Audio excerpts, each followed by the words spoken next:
시작해 볼까요?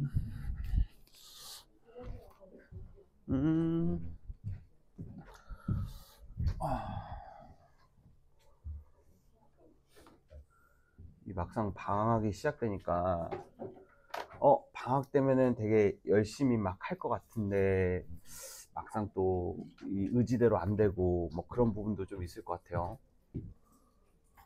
맞죠? 그 재수생들도 처음에 이제 1월 달부터 막 들어와 애들이. 그러면은 막 오면은 막 재수를 하면은 막 엄청 막 처음에는 애들이 막 의욕이 넘쳐 막 미쳐. 자, 근데 한 3시간 지나면 막 졸고 있고 막 이런단 말이야. 사람이 어떻게 보면은 이제 그 의지라는 게 사실은 되게 관념적인 거잖아, 맞지? 그게 순간적으로 막 좀 도파민은 좀 뽑아낼 수는 있어도 이제 공부라는 게 사실은 여러분들 알다시피 되게 역치가 되게 낮아요. 그래가지고 하기가 싫어. 되게 하다 보면은 막 고통스럽고 막 좀이 쑤시고 막 집중 안 되고 딴 생각나고 막 이런단 말이야, 맞지? 근데 그거를 우리는 다 알아. 열심히 해야 된다는 걸 알아, 맞지? 그 누가 모르겠어. 지금 뭐 여러분들이 하고 뭐 비싼 돈을 내서 학원에 와서 자습을 하든 어디 가서 뭘 인강을 듣든 다 내가 당위성은 알아. 근데 실제로 하는 거랑은 좀 별개란 말이야. 무슨 말인지 알겠어? 그래서 그 보통 보면은 이제 지금 이 상황에 대해서 막 주변에 막 동기부여 막 이런 거 좀 얻으려고 하고 뭐 그런 것들도 많이 있을 거예요. 근데 중요한 거는 저는 자, 플래너 있죠. 플래너에서 좀 시작을 하는 게 되게 중요하다고 생각을 하는데, 플래너를 이제 여러분들 짜실 때 맞지? 보통 이제 지금 방학은 얼마 안 남았을 거야, 맞지? 이제 방학 기준으로 플래너를 짜지 마시고 9평 기준으로 플래너를 짜세요. 9평 기준으로 D- 며칠 이렇게 이제 플래너를 이제 짜시고, 그리고 9평 전까지 9평 3일 전까지 내가 모든 공부를 끝내야 된다라는 마인드로 이제 그 내가 해야 되는 공부의 총량을 다 세팅해 보세요. 그러니까 3일 전에 끝내야 되는 건 뭐냐면, 그러니까 9평 보기 한 3일 전까지 막 개념서 보고 이러면 안 되고, 3일 전까지 내가 볼 수 있는 건 다 보고, 이제 그 3일 남았던 시점에서는 뭐 해야 되냐면, 내가 지금까지 했던 오답 노트, 이거 싹 분석을 해야 돼. 무슨 말인지 알겠어? 오답 노트 보는 데에만 이틀은 소모가 돼, 솔직히 말하면. 무슨 말인지 알겠어? 시험 전에는 지금까지 내가 공부를 했던 것들을 다 바탕으로 해가지고 내가 틀렸던 오답 노트를 싹 보면서 내가 이제 관성적으로 사고했던 패턴들을 최종적으로 좀 점검하는 시간을 좀 가져야 돼요. 그렇기 때문에 최소 3일 전으로 이제 그 공부량을 정해. 뭐 탐구, 국어, 뭐 수학 뭐 이렇게 쭉 있겠지. 근데 여기서 이제 그 매주 과제량이 나오는 국어 같은 경우에는 매주 과제량이 어느 정도 좀 일정하게 좀 있어, 맞지? 자, 뭐 수학하고 영어나 뭐 이런 것도 마찬가지일 거야. 근데 뭐 추가적으로 탐구나 이런 것들은 인강을 듣거나 뭐 아니면 자기가 풀어야 되는 문제집이 있거나 이런 게 있을 거란 말이야. 이런 것들을 러프하게 이 3일을 뺀 디데이로 이제 나누면은 내가 대략적으로 하루에 해야 되는 공부의 총량이 나와요. 대략적으로. 맞지? 이런 것들을 이제 전날 이제 리스트업을 해줘. 전날 리스트업을 쭉 해주고, 전날 리스트업을 쭉 해준 다음에 그 다음에 이제 퇴근을 하고 집에 가서 꿀잠 자고 아침에 7시 30분 정도에 오겠죠. 7시 30분에 오면은 7시 30분에 이제 리스트업된 그 전날 리스트업된 공부량이 쭉 있단 말이야. 이런 것들을 언제 할지 배치만 해줘. 시간 배치만 이제 그렇게 해주는 거야. 그날마다 뭐 이벤트가 있을 수가 있어. 갑자기 국대가 막 특강을 1시간 하겠대. 맞아? 뭐 그런 식의 뭐 변수나 이런 것들이 있을 수가 있겠지. 그런 것들 다 고려해가지고 시간대를 쭉 짜주란 말이야. 보통 특강 같은 게 있으면 뭐 전날 얘기를 해주겠죠. 뭐 당일날 갑자기 미친놈처럼 야 1시간 뒤에 이렇게 와, 이런 사람이 없겠죠, 당연히. 그래가지고 쭉 이제 리스트업을 해주는데, 이 리스트업 할 때 그러니까 시간표를 어레인지 할 때 이제 그 핵심은 뭐냐면, 시간을 정확히 시작 시간과 끝 시간을 정해주는 거야. 이게 중요해. 왜냐면 그러니까 너희들 알다시피 공부의 효율은 어떤 과제의 효율은 그 과제의 임박 시간이 다가왔다는 것을 내가 인지하고 있을 때 효율성이 되게 급격하게 올라가. 너희들 일주일 뒤에 제출해야 되는 과제를 언제 시작하냐면 보통 그 전날 아니면 그날 아침 새벽 이때 시작한단 말이야. 내가 예를 들어서 뭐 어삼시사 뭐 4점짜리 5개를 푼다고 가정을 해볼게.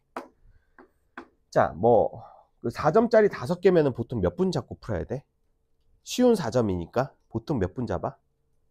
보통 한 30분 잡나요? 30분? 그러니까 본인의 수준에 따라서 잡을 수 있겠지만 30분 잡는다고 해볼게. 그러면은 이거를 이제 정확히 이제 해주는 거야. 뭐 9시 10분부터 해가지고 9시 40분까지 무조건 이 시간 안에 어삼시사 이렇게 뭐 4점짜리 5개 이런 식으로 적어주는 거야. 그리고 시간을 의식해 가면서 공부를 하는 거야. 무슨 말인지 알겠어? 그 시간 안에 무조건 끝내야 되겠다. 알겠지? 그런 식으로 계속 끊임없이 텐션을 줘야 돼. 무슨 말인지 알겠어? 계속 끊임없이 스트레스를 줘야 됩니다. 스트레스 없이 막연하게 내가 그냥 앉아있는 것만으로 공부를 한다라는 느낌을 받아서는 안 돼요. 절대로 안 돼요. 그냥 앉아있기만 하면 절대 안 되고 계속 스스로에게 텐션, 스트레스를 줘가면서 이 시간 안에 끝내고 이런 식으로 기계처럼 좀 하셔야 됩니다. 무슨 말인지 알겠어요? 이런 게 일종의 루틴인데 이 루틴이 잡혀야지 본인이 그 목표한 공부량의 80%는 할 수 있을 거야. 알겠지? 항상 시간을 정확히 정하시고 그 시간이 넘어가잖아? 이 시간이 넘어가면은 과감하게 다음 루틴으로 넘어가셔야 돼요. 알겠어? 이 못한 것들은 뭐 일요일 날이나 이럴 때 하루 잡아가지고 쭉 해주시는 패턴으로 이렇게 하세요. 그렇게 해가지고 일요일 날 만약에 밀린 공부량 끝냈다? 그럼 쉬세요. 알겠어? 쉬세요. 무조건 쉬셔야 돼요. 알겠어? 저는 마인드가 뭐냐면 저는 뭐 일주일 내내 공부하는 스타일 아니고 저는 휴식을 무조건 일주일에 최소 한 번은 가져가야 된다는 마인드야. 비워 있어야지 또 채울 수가 있는 거야. 무슨 말인지 알겠어? 일주일 내내 채울 수는 없어. 사람이 절대. 알겠지? 그러면은 본인이 스스로 이렇게 동기부여가 돼. 아, 나 이번 주는 좀 쉬고 싶어. 그러면 어때? 밀리지 않고 그냥 하려고 하는 거야. 그러니까 뭔가 하기 싫을 때, 아, 이번 주에 나 진짜 쉬어야 돼. 진짜 나 무조건 쉬어야 돼. 라는 마인드면은 지금 고통스러운 걸 참아내는 거야. 맞아? 미래 보상을 위해서.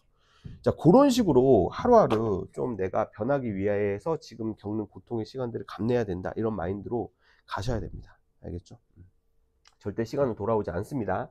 알겠죠? 자, 그리고 웬만하면 휴대폰 있지. 휴대폰이 가장 큰 적이거든. 자기 직전에 휴대폰만 안 잡는 습관만 잡혀 있어도 맞지? 다음날 아침 미라클 모닝 성공할 수 있습니다. 알겠어요?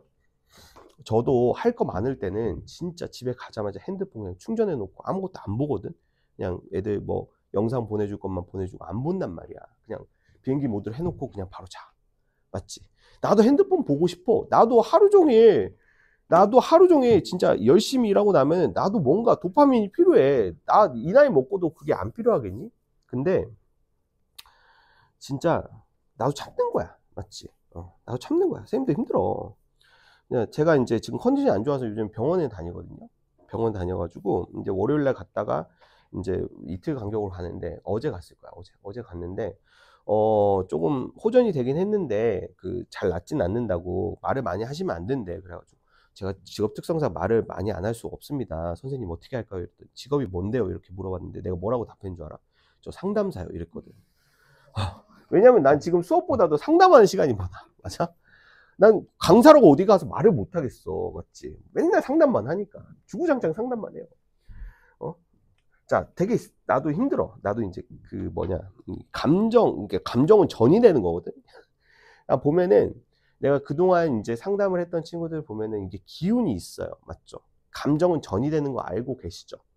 본인이 힘들지만 그래도 이겨내려고 하는, 맞지? 그런 긍정적인 마인드의 애들이 결국에는 입시의 성공 가능성이 되게 높더라고. 맞아? 막연함을 가지고 불안함을 가지고 그건 누구나 다 마찬가지야. 어떻게 해요? 계속 주변에서 답을 얻으려고 하는 친구들은 결국에는 입시에서 흔들릴 수밖에 없어. 그게 이제 멘탈이거든. 맞아? 결국에는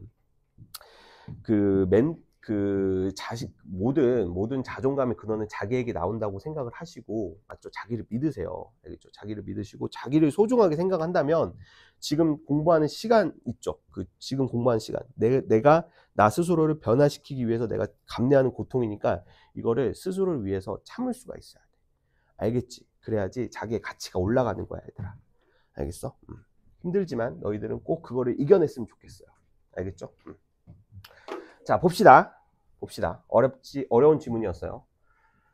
자, 첫 번째 문단부터 보겠습니다. 기축통화라는 말이 나오고 있죠. 달러를 말하는 거예요. 자, 국제 거래에 걸쳐. 맞지? 현수야, 미안한데 지금 영상 녹화되고 있는데 한 번만 확인해 줄래? 나오고 있어요. 자, 국제 거래에 통용으로 환율 결정의 기준이 되는 통화다. 달러죠, 달러. 자, 1960년 트리핑 교수는 브레턴 우즈 체제에서의 기축통화인 달러와의 구조적 모순을 지적했다. 자, 트리핑 교수가 뭘 했다? 구조적 모순을 지적했다. 자, 크게 주성분 위주로. 자, 한 국가에서의 재화와 서비스의 수출입 간 차이인 경상수지는 수입이 수출을 초과하면 적자이고 수출이 수입을 초과하면 흑자이다.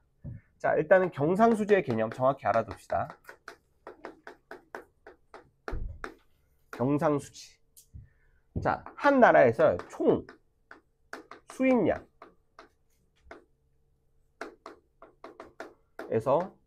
총 죄송해요. 수출량에서 총 수입량. 죄송합니다. 자, 정신 차릴게요. 총 수출량에서 총 수입량을 자, 뺐을 때 이게 양수면은 흑자. 자, 이게 음수면은 적자라는 거야. 자, 총 수입량. 자, 수출량. 수출을 했다는 것은 그만큼 무엇을 벌어들였다는 거야? 외화를 벌어들였다는 거야. 맞지? 인컴에 해당되는 거야. 인컴. 맞아? 말 그대로 수출량은 벌어들인 수입에 해당되는 거고, 자, 수입량은 뭐야? 무엇인가를 사온 거잖아. 즉 지출에 해당되는 거야. 그러니까 경상수지는 나라에서 쓰는 가계부라고 생각하면 돼. 나라에서 쓰는 가계부.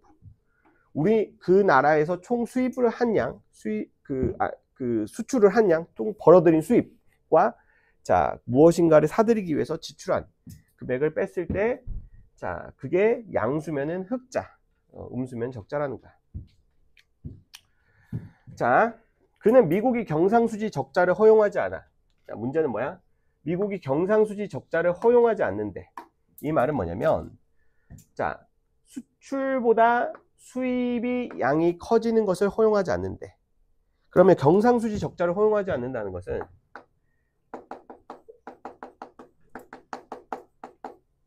적자 허용하지 않는다는 것은 무슨 정보로 봐야 돼? 적자를 허용하지 않는다는 것은 무슨 정책을 펼친다는 거야? 수입 위주 정책, 수출 위주 정책. 적자를 허용하지 않는다는 것은 그 수입이 수출보다 많아지는 것을 허용하지 않는데, 그러면 뭘 많게 하는 정책을 펼친다는 거야? 그렇지, 수출 위주 정책을 펼친다는 거야.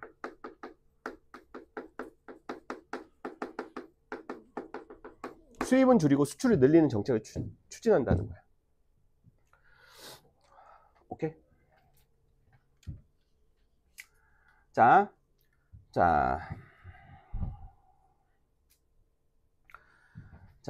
그러면은 국제 유동성 공급이 중단이 되면, 자, 미국이 수출 위주 정책을 펼치게 되면은 국제 유동성이 줄어든다.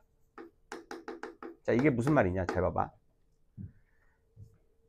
수출 위주 정책을 펼친다라는 것은 미국이 물건을 수출하고, 맞지? 전 세계적으로 어때? 달러를 자기네 나라로 모은다라는 뜻이야.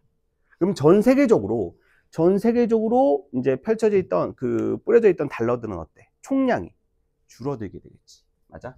그러니까 국제 유동성은 미국을 제외한 모든 나라들에서 유통되고 있는 달러의 총량을 말해. 맞지? 미국 외 달러의 양.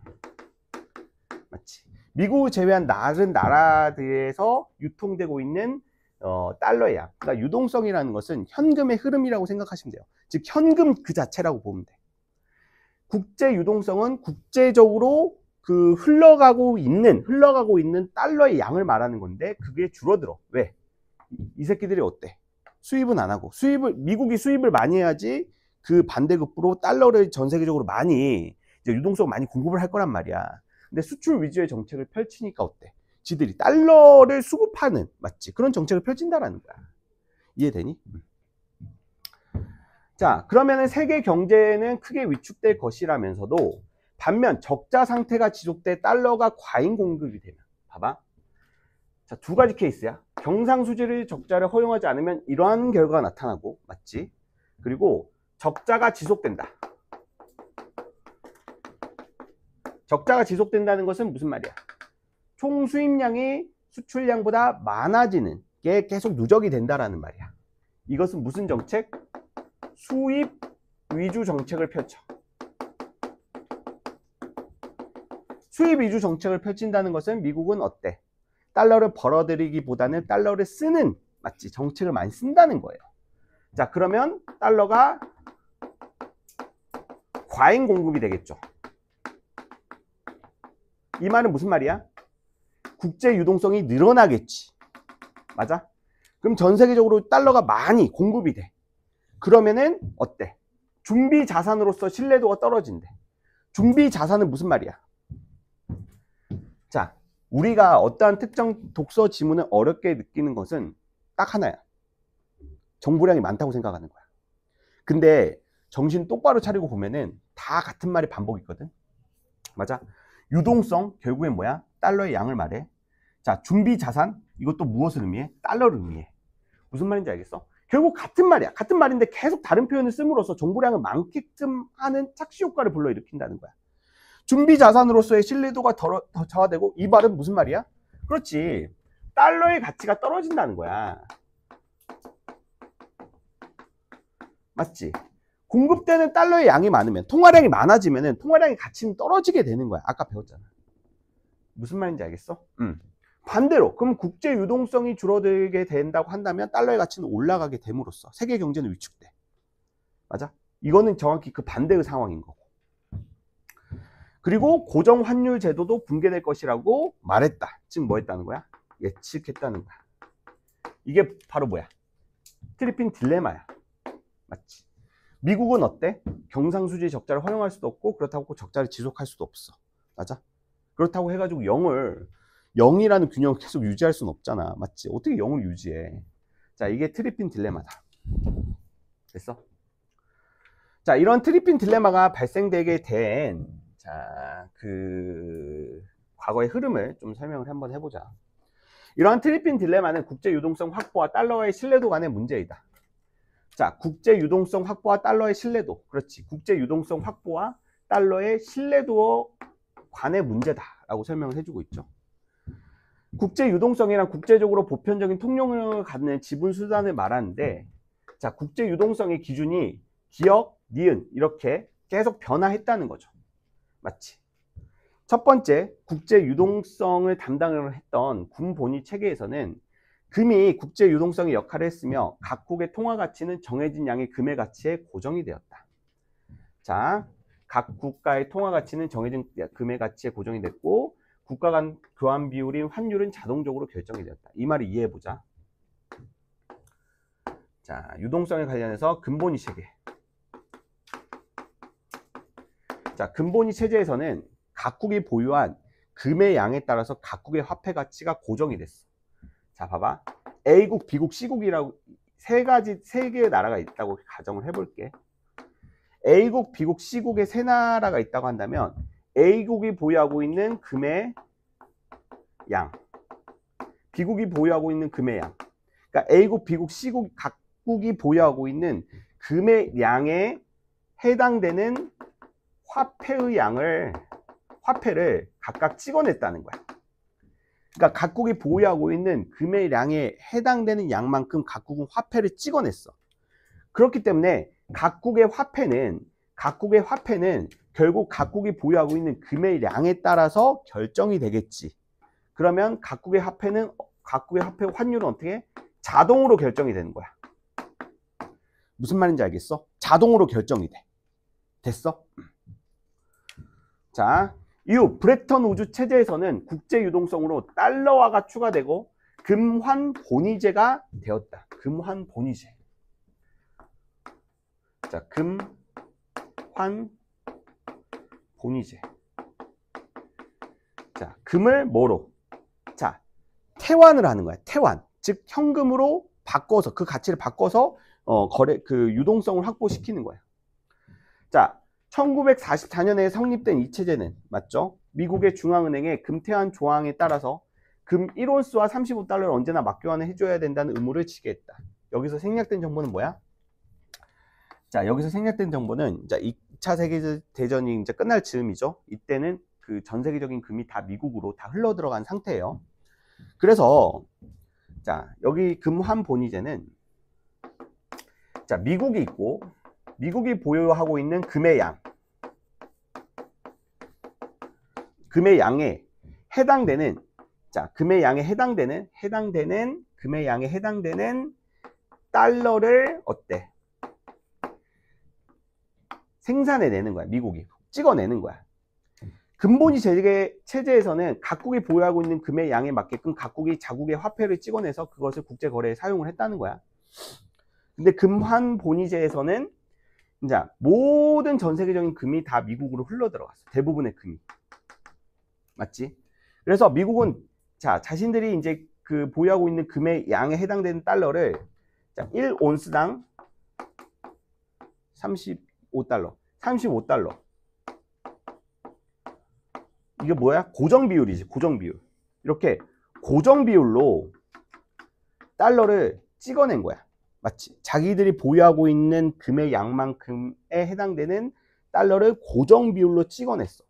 고정 비율로 찍어내서 이 달러를 바탕으로 해가지고 각국이 거래를 했다는 거지. A국, B국, C국. 맞아? 그러면은 달러는 고정가치야. 맞지? 고정가치이기 때문에 이 고정가치를 기준으로 A국과 미국의 달러와의 환율 하나 생성되고 B국과의 환율 생성되고 C국과의 환율 이렇게 생성이 되는 거야. 맞아? 봐봐. 원래는 고정값이 각 국의 금의 양에 따라서 자동적으로 결정이 됐는데 환율을 계산할 필요가 없었어. 지금은 어때? 달러라는 고정값이 있고 그리고 A국, B국, C국 각국마다 맞지? 자국의 화폐 가치가 또 다를 거란 말이야. 자국의 화폐 가치에 맞게끔 환율에 맞춰서 그 자동적으로 환율이 하나씩 생성이 되는 거야. 무슨 말인지 알겠어? 자, 다른 국가들은 달러화에 대한 자국 통화의 가치를 고정했고 달러화로만 금을 매입할 수가 있었어. 자, 이게 무슨 말이냐면 자, 각국 A국, B국, C국은 달러에 대한 각국의 화폐를 고정을 했고 달러로만 금을 보유하고 있었다라는 거야. 원래 이제 금이 원래 유동성의 역할을 했기 때문에 고정된 화폐 가치를 가지고 있었어. 근데 금을 구매하기 위해서는 무조건 어때? 자국의 화폐 가치를 고정한 이후에, 이 말은 무슨 말이야? 자국과 달러의 환율을 고정한 이후에 그 환율을 이용해 가지고 달러를 구매해서 그 달러를 이용해서만 금을 살 수가 있었다라는 거야. 맞지? 이때는 그게 가능했어. 미국이 패권국이니까. 맞아? 자, 환율은 경상수지의 구조적 불균형이 있는 예외적인 경우를 제외하면 1% 플러스 마이너스 1% 내외에서의 변동만을 허용을 했어. 거의 변동이 되지 않았다는 거지. 이에 따라 기축통화인 달러를 제외한 다른 통화들 간의 환율인 교차환율은 자, 자동적으로 결정이 되었어. 맞지? 그러니까 교차환율, 다른 통화들 간 비율인 교차환율은 자, 자동적으로 결정이 되었다고.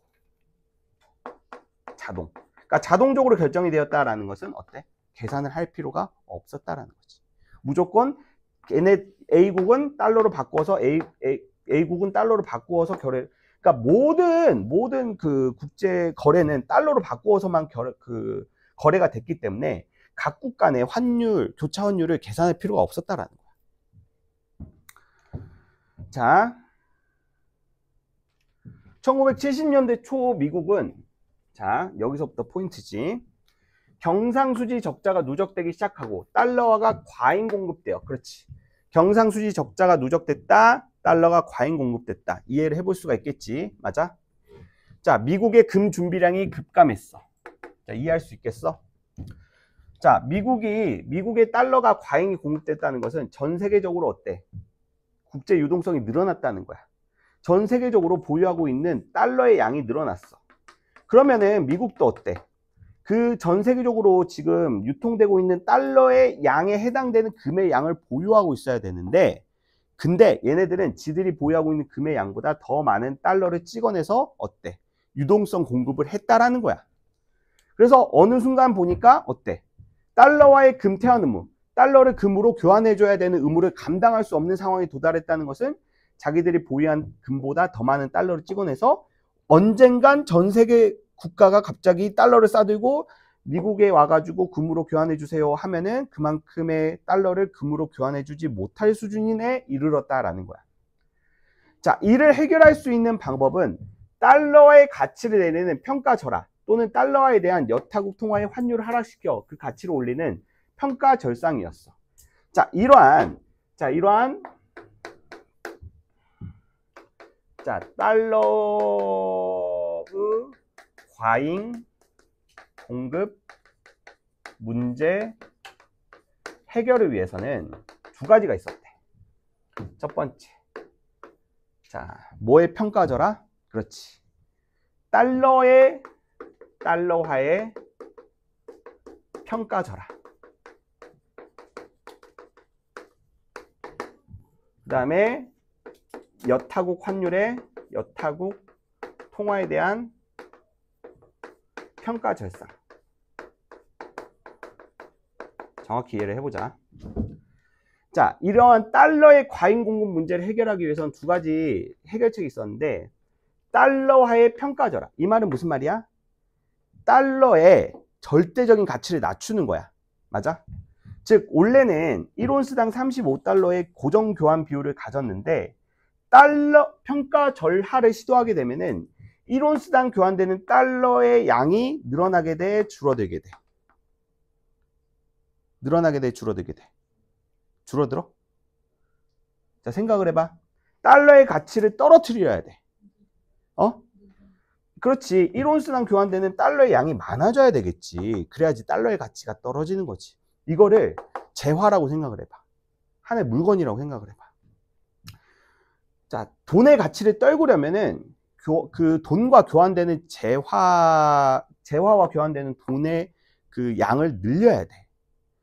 이걸 1온스당 한 50달러로 이제 교환 비율을 바꿔. 그러면 평가 절하를 하는 거야. 달러의 가치가 그만큼 떨어지는 거야. 예전에는 35달러만 주면 금 1온스를 얻을 수 있었는데, 이제 50달러나 줘야지 1온스를 얻을 수 있으니까. 같은 재화 대비 소모해야 되는 달러의 양이 많아졌잖아. 그만큼 달러의 가치가 떨어졌다는 거야. 이해됐어? 자, 이해를 해야 돼. 자, 이 평가절하는 근데 규정상 불가능. 왜 불가능? 애초에 브레턴 우드 체제 자체가 우리가 지금 힘이 제일 세니까 금 내가 관리할게. 미국이 2차 세계대전 이후에 일진이 됐잖아. 지들이 관리하겠다는 거야. 야, 금 우리가 관리할게. 우리 믿지? 우리 믿어야 된다. 그러니까 딱 고정 비율로만 우리 돈으로 쓸 테니까 우리 돈 믿고 마음껏 국제 거래에 사용해. 이렇게 말을 했단 말이야. 그러면 다른 국가들은 맞지? 자기들이 보유하고 있는 그 달러를 얼마든지 그 자기들이 보유한 달러에 해당되는 금으로 교환할 수 있다는 믿음이 있기 때문에 달러를 마음껏 사용을 했어. 그러니까 거래의 신용을 가지고 사용을 했다고. 믿고 사용을 했다고. 근데 이제 와서 갑자기 달러의 가치를 떨군다고 한다면 어때? 전쟁하자는 거지. 야, 니들 장난해? 아무리 일진이라지만 나 못 참겠어 하면서 전쟁 일으킬 거란 말이야. 그러니까 이건 불가능해. 그렇기 때문에 무엇을 시도했다는 거야? 여타국 통화의 가치를 상승시키는 평가절상을 시도했다는 거야.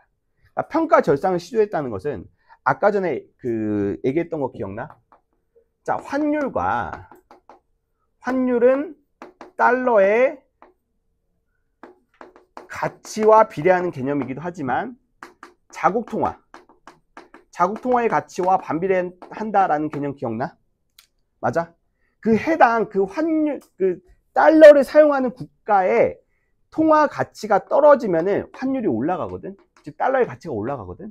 근데 중요한 거는 지금 여기서는 달러와의 과잉 공급 문제를 해결하려면 무조건 달러의 가치를 떨궈야 돼. 달러의 가치를 떨궈야 돼. 이런 식으로. 달러의 가치를 떨궈야지 자기들이 보유한 금의 양과 그리고 유통되는 그 달러의 그 수량을 맞출 수가 있었던 거야. 그러니까 무조건 달러의 가치를 낮춰야 되기 때문에 달러의 가치를 낮추려면 어떻게 해야 돼? 환율을 내려야 되고, 환율을 내리려면 어떻게 해야 돼? 해당 국가들의 통화 가치를 올려야 되는 정책을 펼쳐야 될 수밖에 없다는 거야. 그러니까 여기서 평가절상은 해당 달러를 사용하고 있는 각국, 각 나라의 통화 가치를 올리는 정책을 펼칠 수밖에 없었다는 거야. 무슨 말인지 알겠어? 그래서 평가절상은 자, 다른 나라의 통화 가치를 올리려는 정책을 말해. 그렇게 함으로써 달러의 가치를 낮추려고 하는 거지. 됐어? 자, 그래서 브레턴 우드 체제 하에서 달러와의 평가절하 1번은 불가능했어. 맞지? 전쟁하자는 거였어. 자, 그리고 또 당시 대규모 대미 무역 흑자 상태였던 독일, 일본 등 주요국은 평가절상에 나서지 않으려고 했다. 그러니까 평가절상은 일본과 독일은 반대했어. 반대. 왜? 얘네들은 대미무역 흑자 상태야. 대미무역 흑자 상태. 대미무역 흑자 상태라는 것은 미국을 상대로 무역이 흑자 상태였대. 무역을 그 경상수지가 흑자였다는 것은 미국을 상대로 수입량보다 뭐가 많았다? 수출량이 많았다는 의미에. 그만큼 얘네들은 어때? 미국과 독일은 달러를 많이 보유하고 있었다는 거야. 달러를 많이 보유하고 있어. 얘네들은 달러를 많이 보유하고 있는데 갑자기 우리나라 일본의 엔화와 독일의 마르크화의 가치를 높임으로써 자기들이 많이 보유하고 있는 달러의 가치를 낮추려는 정책을 찬성할 리가 없겠지. 우리 무시해요? 우리 열심히 이렇게 살았는데 그렇게 하면 어떡해? 막 반대하겠지. 얘네들 입에 거품 물고. 자, 근데 이 상황이 유지되기 어려울 것이라는 전망으로, 자, 이게 중요해. 이 상황, 무슨 상황? 일본과 독일이 반대를 함으로써 평가절상이 이루어지지 않을 거라는 상황이 유지되기 어려울 것이라는 전망은 결국에 미국은 평가절상에 성공할 것이다 라는 생각인 거야. 이해되니? 그래서 그러면 어떻게 돼? 미국은 결국 평가절상에 성공하게 될 거면 결국 일본과 독일의 화폐 가치는 오르겠지. 맞아? 그렇기 때문에 독일의 마르크화하고 일본의 엔화의 가치가 오를 거라는 예상이 커지니까 전 세계적으로 투기적 수요가 증가한 거야. 결국에 미국은 평가절상에 성공할 것이라고 생각했기 때문에. 이해되니? 결국 환율의 변동 압력은 더욱 커질 수밖에 없었다. 그렇지. 일본과 독일의 화폐 가치의 수요가 커져. 그러면 얘네들의 화폐 가치는 계속 올라가. 얘네들의 화폐 가치가 계속 올라가니까 이제 미국이 원한 대로 얘네들의 화폐의 평가절상에 성공하게 되면은 결국에는 달러 가치가 계속 떨어지면서 환율이 떨어지겠지.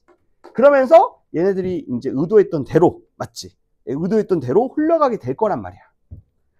자, 근데 문제는 뭐였냐면 이런 상황에서 각국은 보유한 달러를 대규모로 금으로 바꾸기를 원했어. 맞지? 왜냐면 일본과 독일이 얼마나 죽는 소리를 냈겠어. 맞아? 야, 이 새끼들아! 이 양아치 새끼들아! 하면서 막 국제적으로 막 성명을 내고 이랬겠지. 미국 그만해라! 그러니까 다른 나라들이 불안한 거야. 우리나라들도 보유하고 있는 달러의 가치를 내리기 위해서 우리나라의 그 화폐 가치를 올리는 거 아니야? 이런 식으로 불안했던 거야. 그래서 모든 나라들은 자기들이 보유하고 있었던 달러를 싸들고 어디로 갔다는 거야? 미국으로 가서 금으로 바꿔 주세요. 막 이랬다는 거야. 자, 근데 미국은 어때? 이제 뽀록 났죠. 맞아요. 결국엔 뽀록 났어. 달러의 금태환 정지를 선언했어. 맞지? 우리 미안한데 그만큼 그 교환해줄 금 없어요. 배 째세요. 하면서 닉슨 쇼크를 단행했고 브레턴 우드 체제는 붕괴되었죠. 사실 어떤 나라에서 만약에 이러한 상황이 진짜 실제 역사적 사건이잖아. 맞지? 이러면 전쟁 나야 돼. 맞아? 이거 완전 개양아치 한 거잖아. 미국은 그만큼 자기들이 보유한 금의 양보다 4배 정도의 달러를 찍어냈고 그것을 다 수입하는 데 사용을 했어요. 그래가지고 경제 발전을 이루었어. 맞아? 양아치 새끼들이야. 그래 놓고 얘네들이 이제 대금 받으러 온 거야. 야, 대금 받으러 오니까 없어, 꺼져, 배째 이래 놓고 어때? 없애버린 거야, 체제 자체를. 자, 그러나 붕괴 이후에도 여전히 달러와의 기축통화 역할은 계속되었어. 그러니까 미국이 존나 똑똑한 거는 바로 이런 거야. 이런 것도 예상을 한 거야. 그 이후로 규모의 경제를 생각할 수 있어. 이미 너무나 많은 달러가 전 세계적으로 뿌려져 있었기 때문에. 맞지? 더 이상은 이제 되돌릴 수 없는 사건이 된 거야. 세계의 모든 국가에서 어떠한 기축통화도 없이 각각 다른 통화가 사용되는 경우는 어떻게 되겠어? 자, 미국 ABC 잡아봐.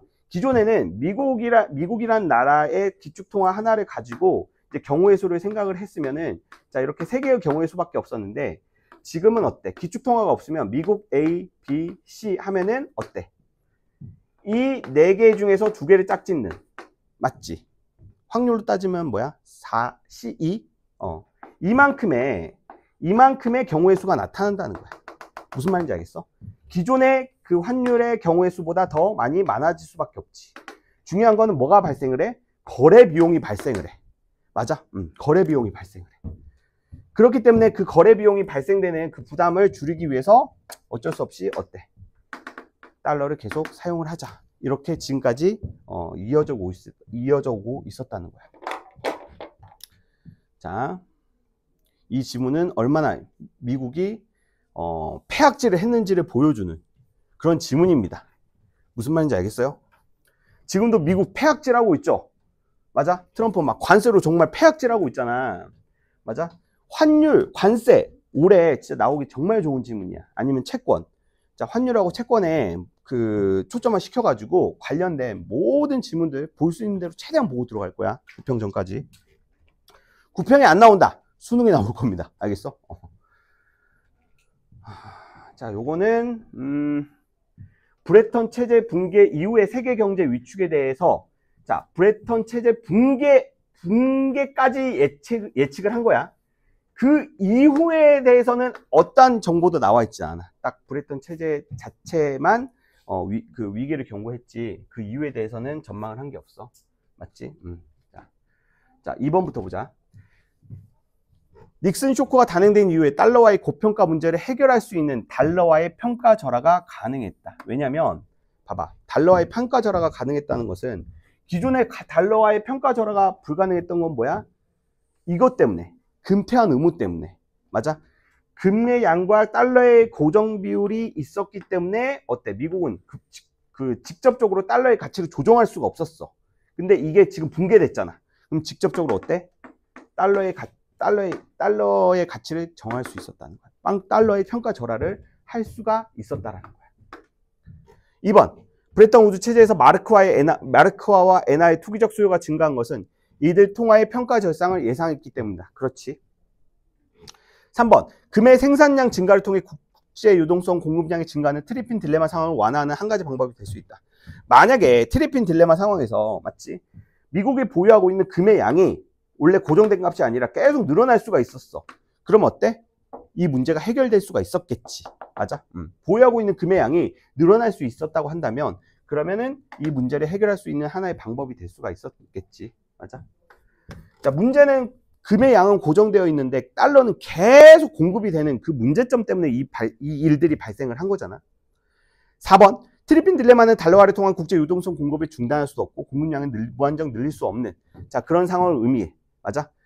무한정 공급을 줄일 수도 없고 그렇다고 늘릴 수도 없는 이 딜레마 상황을 의미한다. 브레턴 우드 체제에서 마르크화가 달러화에 대해 평가 절상이 되면, 이 말은 뭐야? 마르크화의 가치가 올라가게 되면, 이 말이겠지. 무슨 말인지 알겠어? 마르크화의 가치가 올라가게 되면 같은 금액의 마르크화로 구입 가능한 금의 양은 증가하겠지. 마르크화의 가치가 올라가게 되면은, 자, 그러면 달러 가치가 그만큼 줄어들기 때문에, 맞지? 그만큼 그 마르크화의 가치가 올라간 만큼 구매할 수 있는 어때? 달러의 가치는 어때? 달러는 많아지게 되겠죠. 맞아? 그러면은 같은 금액의 마르크화로 구입 가능한 금의 양은 많아질 수밖에 없다라는 거야. 무슨 말인지 알겠어? 자, 3번을 보자. 자, 3번은 무조건, 자, 기업 같은 경우에는 자동적으로 결정이 됐기 때문에 가지수 없고요. 자, 그리고 금한 본위제 같은 경우에는 달러의 가지수가, 자, 그 거래하는 나라의 가지수만큼 있고요. 그리고 이제 기축통화가 없는 경우에는, 자, 이렇게 짝짓기 각 나라의 숫자만큼, 거래되는 각 나라의 숫자만큼, N개의 나라라고 한다면 N개의 나라를 짝짓는 경우의 수만큼 경우의 수가 생기기 때문에 무조건 기역, 니은, 디귿으로 갈수록 환율의 그 교차 환율의 경우의 수는 많아질 수밖에 없다. 맞지? 자, 그래서 5번입니다. 맞아요? 자, 기역, 니은, 디귿으로 갈수록 교차 환율의 가지수가 많아져요. 자, 4번 보겠습니다. 자, 4번 볼게요. 자, 요거는 이제 지우겠습니다.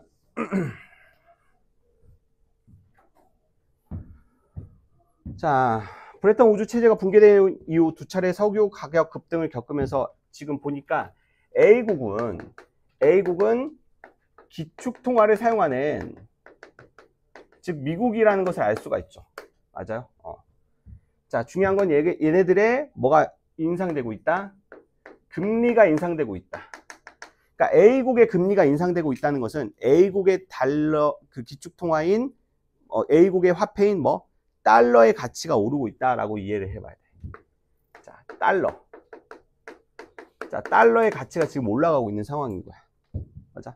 계속 지금 A국의 화폐 가치, 즉 달러의 가치가 계속 올라가고 있어.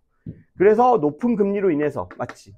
대량으로 지금 외국 자본이 계속 유입되고 있는 그런 상황인 거야.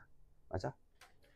자, A국은 자국의 화폐 가치가 너무 올라가고 있는 그런 상황을 해소하기 위해서 국제적 합의를 주도하여 서로 교역을 하며 각각 다른 통화를 사용하는 세 국가 A, B, C는 외환시장에 대한 개입을 합의했다. 지금 A국의 입장에서는 어때? 자국의 화폐 가치를 떨어뜨리고 싶겠지. 맞아? 환율을 떨어뜨리고 싶어해. 그러니까 달러의 평가 절하를 하고 싶어해. 달러의 평가 절하를 하려면 어떻게 해야 돼? 여타국 통화의 평가 절상을 해야지 가능하겠지. 맞아? 자, 여타국 통화의 평가 절상을 통해 가지고 달러의 가치인 환율을 하락시킬 수 있을 거야. 자, 이로 인해서 A국 통화에 대한 B국 통화와 C국 통화의 환율은 각각, 그렇지, 50%, 30% 하락했어. 이 말은 무슨 말이야? B국과 C국 통화의 가치가 그만큼 50%, 30% 상승했다는 말이야. B국과 C국 통화의 그 교환되는 달러의 가치가 이만큼 하락했다는 것은 반대로 B국과 C국 통화의 가치가 각각 50에서 30% 상승했다는 것을. 맞아? 자, 다시 정리해볼까? 자, 이런 상황에서 B국과 C국의 환율 50% 하락이야. 자, C국 환율 30% 하락이야. 맞지? 자, 환율을 어떻게 계산하라고 했어? 아까 내가 말했듯이 A국 통화 가치 대비 B국 통화 가치. 맞지? 마찬가지로 A국 통화 가치 대비 C국 통화 가치. 오케이? 즉 A국 통화 가치 대비 B국 통화 가치의 비율이 기존에 비해서 50% 하락했다라는 거야. 즉 A국 통화 가치가 그만큼 떨어진 것도 있지만 B국 통화 가치가 그만큼 올라간 것도 있겠지. 무슨 말인지 알겠어? 자, 이것도 마찬가지야. C국 통화 가치도 그만큼 올라간 거야. 맞지? 그럼 봐봐. 둘 다 이 A국의 통화 가치는 어차피 고정값이야. 맞지? 이건 고정값이라고. 그러니까 이건 계산할 필요가 없어. 그러면은 우리는 이 50%하고 30%의 비율을 어떻게 생각을 해야 돼? 이 값으로 생각을 해야 돼. 이 B국은 환율이 50% 떨어졌다, 기존에 비해서 환율이 50% 떨어졌다는 것은 B국이 가지고 있었던 원래의 통화 가치 대비 B국의 통화 가치는 50% 상승했다고 봐야 돼. 맞아? 50%만큼 상승을 한 거야. 50%만큼 B국의 통화 가치는 상승한 거야. 그리고 C국 통화는 기존 통화 대비 어때? 기존 C국 통화 대비 30%만큼 상승을 한 거야. 뭐가 더 그 자국 통화의 그 가치 상승폭이 커? B국 통화가 C국 통화에 비해서 자국 통화의 가치 상승폭이 더 커. 그럼 잘 생각을 해보자. 자, 그러면 B국과 C국이 교역하는 경우의 수를 생각을 해보자 이거야. 맞아? B국과 C국이 교역하는 경우의 수. 자, 봐봐. 그러면 B국과 C국의 그 환율을 생각을 해보자 이거야. 자, B국 입장에서는 지금 자국의 통화 가치가 올랐어. 맞지? 그리고 C국도 오르긴 했지만 상대적으로 자기들의 화폐 가치 상승폭보단 적어. 무슨 말인지 알겠어? 그리고 C국은 어때? C국도 자국의 화폐 가치가 오르긴 했지만 B국의 화폐 가치가 더 올랐어. 자, 그렇다면 B국의 입장에서는 C국을 상대로 자, 수출 위주의 정책을 펼치는 게 유리하겠니? 수입 위주의 정책을 펼치는 게 유리하겠니? 자, 생각을 해봐. 자, 생각을 해봐. 이거를 각각 우리나라라고 생각을 해봐. 맞지? 우리나라라고 생각해봐.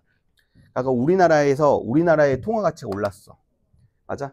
환율은 항상 그 환율의 개념을 이해하려면 거래하는 상대방의 화폐 가치를 고려를 해서 생각을 해야 돼. 맞아? 항상 수입이 유리한 경우는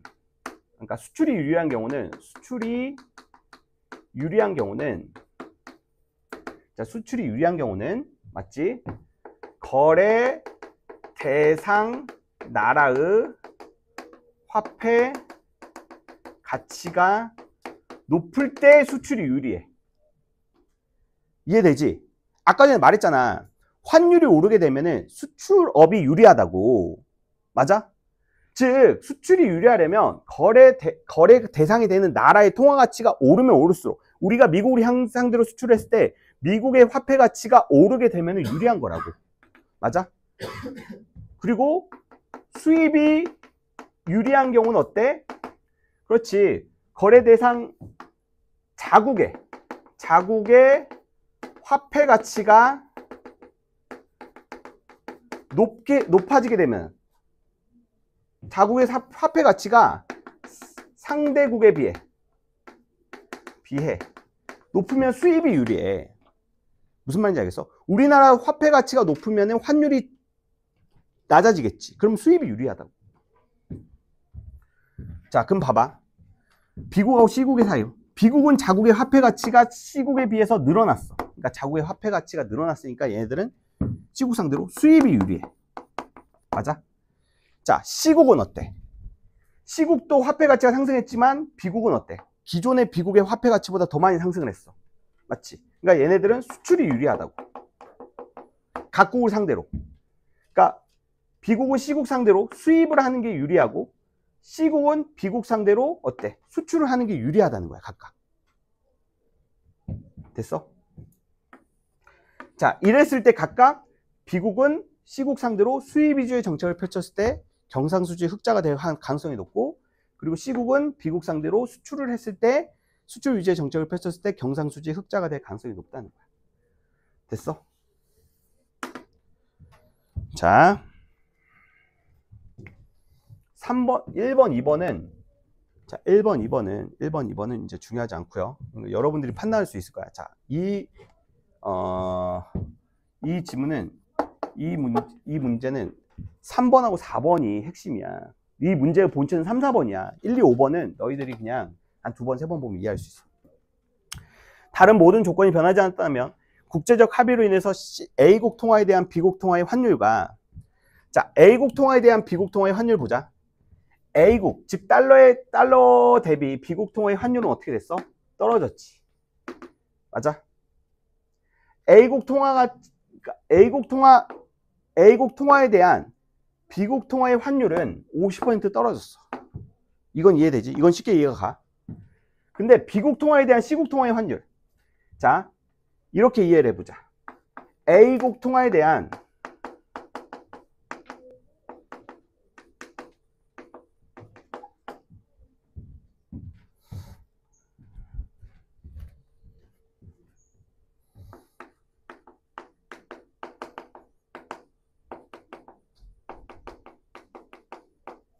지금 50% 하락했지.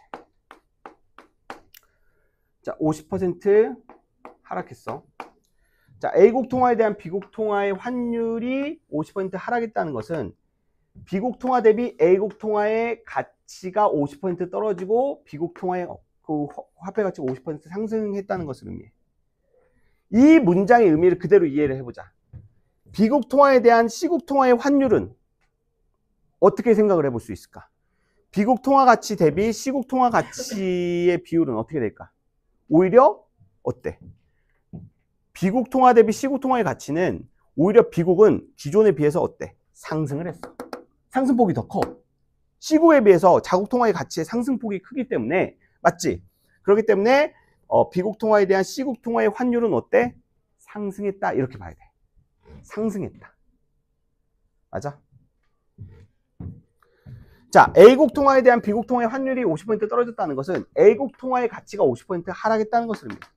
그러면 B국 통화 대비 C국 통화의 환율이 하락했다는 말은 B국이 C국에 비해서 화폐 가치가 하락했다는 말인데 틀린 말이라고. B국이 C국에 비해서 화폐 가치가 오히려 더 50% 올랐어. 환율이 50% 하락함으로써. 이해되니? 자, 이 문제가 이상해. 그러니까 1번, 2번, 5번하고 3, 4번의 난도 결이 완전히 달라. 자, 4번. 다른 모든 조건이 변하지 않았다면 국제적 합의로 인해서 A국 통화에 대한 B국과 C국 통화의 환율이 하락하여. 자, 그렇지. A국 통화에 대한 B국과 C국 통화의 환율이 각각 하락해요. 자, B국에 대한 C국의 경상수지는 개선되겠군. B국에 대한 C국의 경상수지.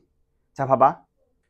자, 얘네들은 지금 B국의 화폐 가치가 C국에 비해서 지금 높기 때문에 C국은 수출 위주의 정책을 펼칠 거란 말이야. 대가리에 총 맞지 않으면. B국은 수입 위주의 정책을 펼칠 거야. 무조건. 무슨 말인지 알겠어? 자, 그렇다고 한다면 지금 이 상황에서 B국에 대한 C국의 경상수지는 어떻게 왜 개선이 되냐? 얘네들이 이만큼 똑같은 금액을 수출입하더라도, 맞지? 원래 거래됐던 금액과 그리고 지금 환율이 각각 이렇게 변동을 해가지고 거래됐던 금액을 비교해 보면은 C국은 자국의 화폐 가치가 그만큼 더 떨어지고 상대국의 화폐 가치가 올라갔기 때문에, 맞지? 같은 금액을 수출을 하더라도 기존에 비해서 더 이익이 될 수밖에 없는 상황이라는 거야. 그렇기 때문에 어때? 경상수지가 흑자, 즉 개선이 되는 방향 쪽으로 흘러갈 수밖에 없다는 거죠. 맞나요? 자, 정말 어려웠던 문제죠. 정말 어려웠던 문제예요. 자, 지금 요거를 그냥 답이 그냥 4번이고 이런 게 중요한 게 아니라 이 메커니즘 정확히 이해를 하셔야 돼요. 알겠습니까? 오늘 내로 끝내세요. 환율은. 알겠어? 환율은 오늘 좀 시간을 많이 투자를 했는데 그만큼 중요한 개념입니다.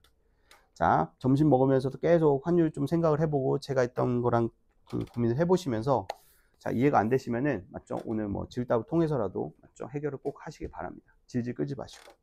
알겠죠? 자, 여기까지 하겠습니다. 자, 현대시 넘어갈게요.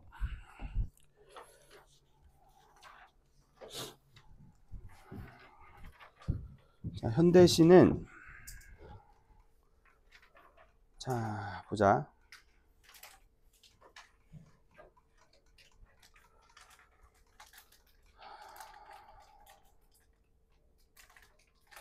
현대시는 오늘, 자, 풀이 방법 다시 한번 안내할 테니까,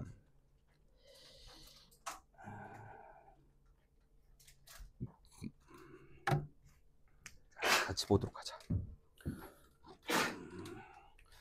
지금 보니까 이번 7월도 그렇고 덕후도 그렇고 현대시 하나씩 이렇게 나간 친구들이 꽤 있더라고. 맞지? 7월 학평 보니까 30번 문제 많이 나갔던데, 막 그거 있잖아. 대립적인 두 가치가 뭐 하나로 공통적으로 연결이 되면서 뭐 그 지문 있었잖아. 30번 문제 많이들 틀렸던데. 잘 봐봐. 보기 문제, 현대시 보기 문제 절대 안 틀리는 방법. 절대 안 틀리는 방법. 절대라는 말 쓰면 사기라고 했는데, 자, 볼게. 자, 현대시 풀이 메커니즘. 자, 무조건 보기 먼저 시작하는 거야. 작품을 감상할 필요 없어. 작품 보지 마. 작품을 뭐하러 봐. 작품 보지 말고 그냥 고민 없이 그냥 보기로 가. 어차피 두 개 중에 하나는 연계일 거란 말이야. 뭐 연계됐네? 맞지? 그리고 나 두 개 작품 나오면 이거 연계됐네? 무조건 너희들이 아는 작품일 거야. 무조건. 그 다음에 이제 이거랑 뭐 비슷한 주제 의식이겠네 생각하고 그냥 보기로 바로 넘어가. 자, 보기로 오면서, 자, 보기의 정보를 분석을 해야 되는데, 보기는 딱 3개의 정보야. 맞지? 자, 그 소설에서는 내용을 말하는 건지 형식을 말하는 건지 그런 것들 주목해가지고 도식화 시켜서 문두 앞에 정리를 해가지고 그거 바라보면서 이제 작품 읽으라고 했잖아. 자, 현대시 같은 경우에는 보기를 보면서, 자, 첫 번째, 공통진술. 그 다음에 개별진술. 이렇게 보는 거야. 그러니까 공통진술은 뭐냐면 가와 나 모두 다 해당. 가와 나 모두에 해당되는 진술. 오케이? 개별진술은 뭐?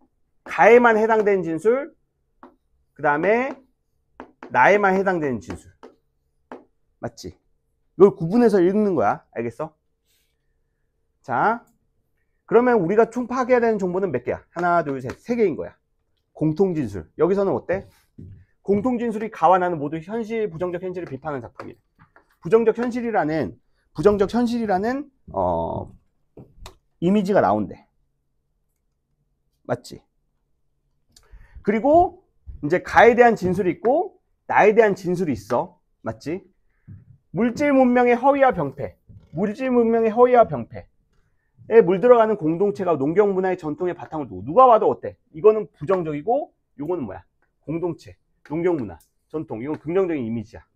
맞지? 건강한 생명력과 순수성을 회복하기 소망하는 작가의 의식을 담고 있대. 됐어? 이렇게 명백한 부정과 긍정으로 이제 분석을 할 수 있다는 거고, 나는 환영을 통해 대중의 이성을 마비시키고, 뭔지 모르겠지만 여기서는 환영이 부정적 현실인 것 같아.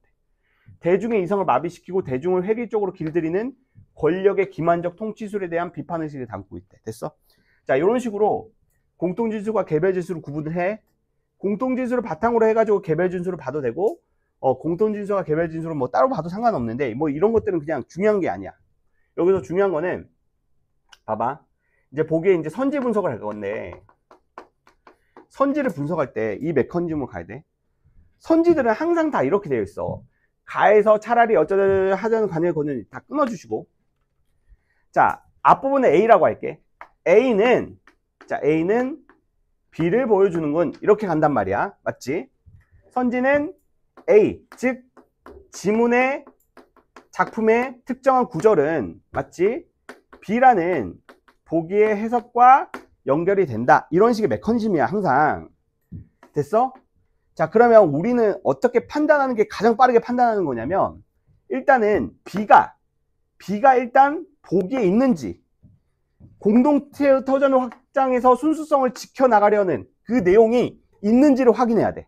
먼저. 그러니까 보기와 그 B 부분과 보기의 1대1 대응 여부.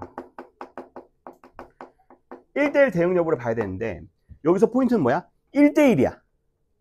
자, 여기서 이제 정답률이 나뉘는 거야. 정답률이 여기서 어떻게 나뉘냐면, 내가 똑같이 1대1 대응이라고 했을 때, 이렇게 생각을 하는 친구들이 있어. 가에 대한 내용, 물질 문명의 허위와 병폐에 물들어 이 내용, 이 문장을, 그러니까 지가 머릿속으로 이해하는 거야. 이해하고, 대충 이런 내용이구나. 라고 자기가 이해한 내용을 바탕으로 해가지고 이걸 판단하는 거야. 그러지 마. 그러면 안 돼. 알겠어? 정확하게 단어, 어미, 구절 1대1 대응을 보는 거야. 알겠어? 그러니까 요즘에 현대시가 되게 짜치게 나오는 게 뭐냐면, 너희들이 생각하는 이상적인 문제가 아니야. 수능 문학 문제는. 알겠어? 그냥 말 그대로 해석을 해보면 논리적으로 좀 맞지 않는 말들이거든. 그럼 논리적으로 맞지 않는 말들은 어떠한 특정한 단어나 어미, 조사 이런 것들을 조금 바꿔가지고 이 내용처럼 보이지만 사실은 이 내용이 아닌 경우들이 많아. 그러니까 정확히 1대1 대응을 해보는 거야. 정확히. 무슨 말인지 알겠어? 그러니까 공동체의 터전을 확장한다. 자, 이거를 정확히 꼼꼼하게 1대1 대응을 한다는 것은 이렇게 보는 거야. 끊어서 보는 거야. 무조건 끊어서 보는 거야. 공동체의 터전이라는 단어가 있느냐? 자, 확장이라는 단어가 있느냐? 순수성을 지켜나가려는 단어가 있느냐? 이런 식으로 최대한 쪼개가지고 어절 단위로 쪼개가지고 있는지 없는지를 보는 거야. 무슨 말인지 알겠어? 자, 그렇게 먼저 파악을 하고, 그 다음에 두 번째는 이것만 파악하면 안 돼. 이 지문의 내용이 논리적으로 이 내용과 대응이 되는지에 대해서 또 1대1 대응을 해보는 거야. 알겠어? 그래서 위아래로 보면서 이렇게 1대1 대응 보고, 그 다음에 본문 가서 1대1 대응 해보고. 맞죠? 이 두 개 하고, 맞아. 이러면 넘어가. 이런 식으로. 알겠지? 왔다 갔다, 맞아. 넘어가. 이런 식으로. 이런 식으로 해야 돼. 알겠지? 그리고 늘 3대시 3점짜리 보기 문제가 어렵다라는 고정관념 때문에 이걸 맨날 후배치에서 푼단 말이야, 너희들. 안 돼. 자, 너희들의 목표는 문학을 무조건 30분 안짝으로 푼 다음에 선택 과목 15분 안짝으로 풀어야 돼. 맞지? 엄매 11분, 화작 13분, 맥시멈. 그렇게 해가지고 최대한 40분 안짝으로 그 문학 그 선택 과목 이제 턴 다음에 그 다음에 최대한 40분 가까이 독서를 확보를 해가지고 보는 게 가장 이상적인 그 시간 배분이라고 볼 수가 있어. 무슨 말인지 알겠어? 그러면 이제 현대시는 결국에는 타임어택이 생명이거든? 그러니까 처음부터 그 1번부터 풀잖아. 1번부터 풀면은 1번하고 3번 비교해보면 당연히 1번이 먼저 빨리 풀리겠지. 근데 전체적으로 문제 풀이 시간을 그 생각을 해보면 3번부터 풀었을 때는 전체적인 문제 풀이 시간이 줄어들어. 왜냐면 1번을 먼저 풀게 되면은 1번은 내용과 상관없이 이런 해당되는 표현이 있는지 없는지를 확인하는 쓸데없는 시간이 필요가 돼. 쓸데없는 시간이 소모가 된다고. 어차피 3번, 2번 풀면서 어차피 작품을 한번 스캔한단 말이야. 맞아? 한번 스캔한단 말이야. 스캔하고 난 뒤에 1번을 풀면 어때? 그냥 1번만을 풀기 위해서 소모하는 시간과 비슷한 시간이 그것보다 적게 소모가 되면서 문제를 풀 수가 있다고. 알겠지? 그리고 지금부터 연습을 할 때 3번 문제 푸는 방법을 정확히 익혀가지고 3번부터 문제를 시작하는 그런 습관을 들이게 되면은 그러면 다른 문제의 정답률도 올라가. 어차피 3번 문제를 푸는 과정 속에서 이 시를 알 수가 있어. 아, 이 내용이구나. 이렇게 알 수가 있다고. 알겠지? 그렇기 때문에 시의 내용 이해, 뭐 소재 의미 이런 것들을 풀 수 있는 가능성이 높아진다는 거지. 알겠어? 그래서 이제 보기 문제 풀고 그 다음에 그 외 내용일치, 내용이나 구절, 소재 의미를 물어보는 문제 풀고 그 다음에 마지막에는 표현법, 표현상의 특징 이런 식으로. 표현상의 특징을 무조건 후배치 시켜서 푸는 거. 알겠지? 이게 시간을 가장 줄일 수 있는 방법. 오케이? 그리고 표현상의 특징 문제를 풀 때 여기서는 가나 이렇게 따로따로 이제 그 물어봤지만 만약 표현상의 특징이 만약에 공통점을 묻는 문제다라고 한다면 얘들아 공통점을 묻는 문제다라고 한다면 가하고 나가 있잖아. 공통점을 묻는 문제 뭐 가령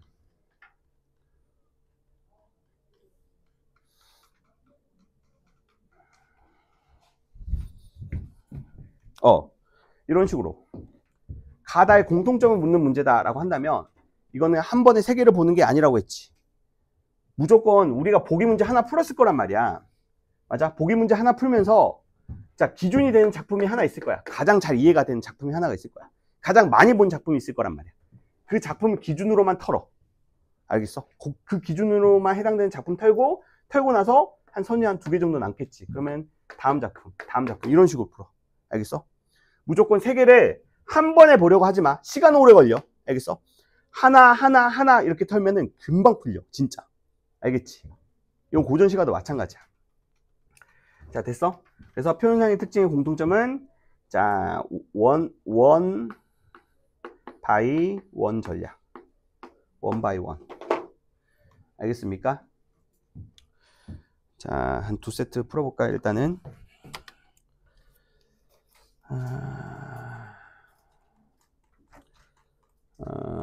자, 뭐 풀 거냐면, 자, 지금 23년도 6평 있죠?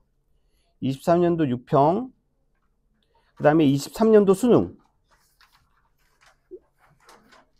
최정과 음지의 꽃.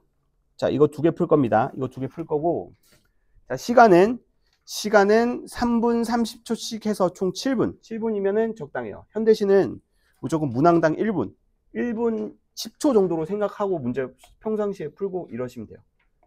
알겠죠? 자, 시작.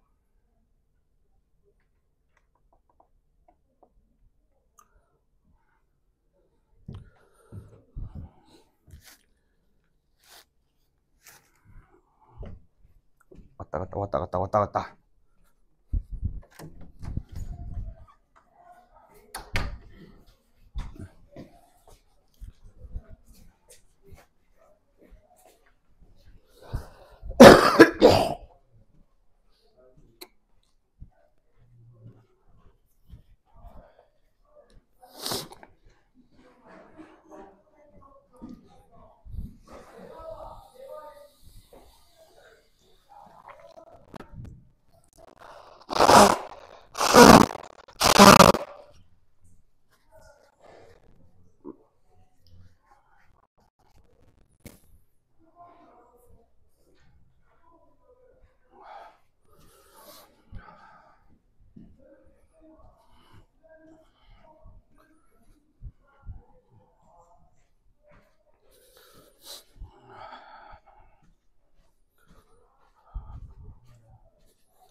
자,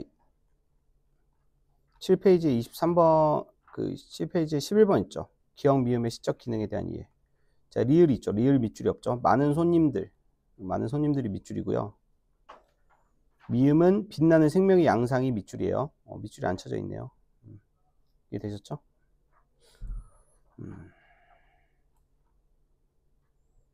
밑줄이 빠져있지.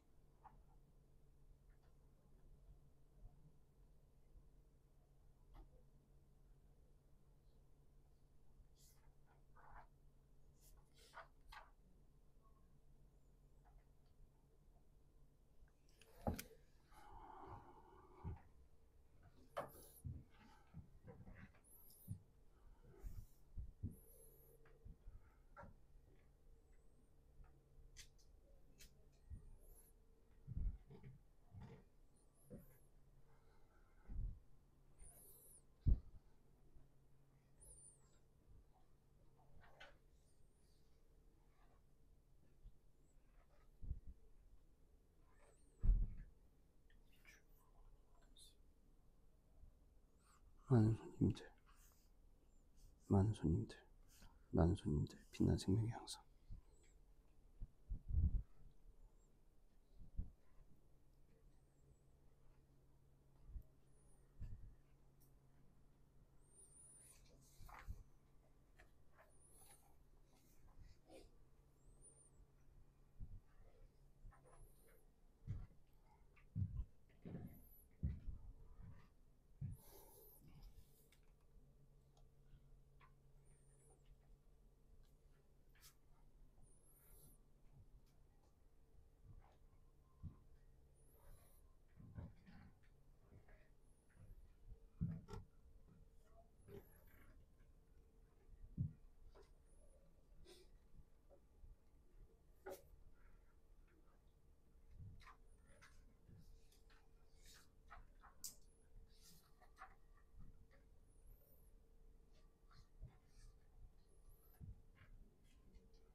없어. 답 없어. 답 없어.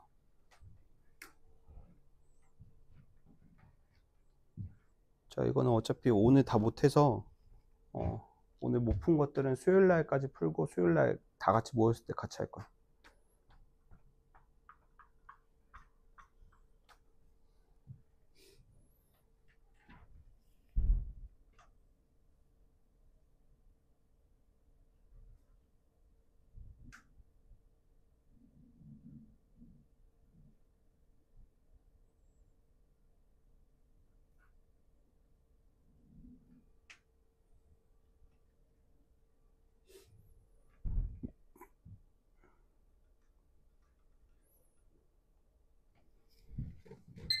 자, 보자.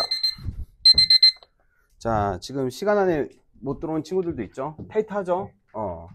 지금 이 여러분들이 타이트하게 느끼는 이 시간이 지금 현대시에 투자해야 되는 스탠다드한 시간입니다. 빡세죠? 이 시간에는 무조건 들어오셔야 돼요. 3분 30초. 그러니까 세 개 문제면은 1분 10초니까, 맞지? 3분 30초면 돼.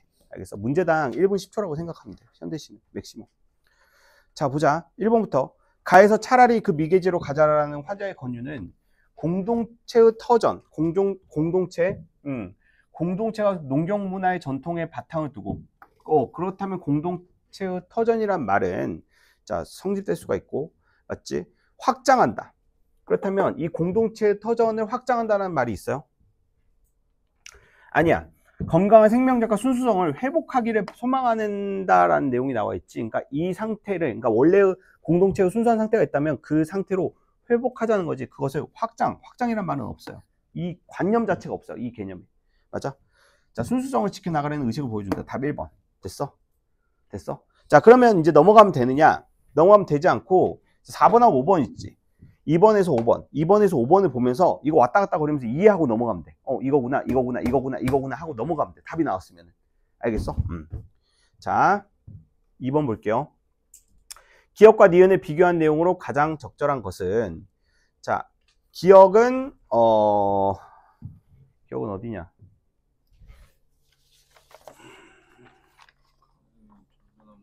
응?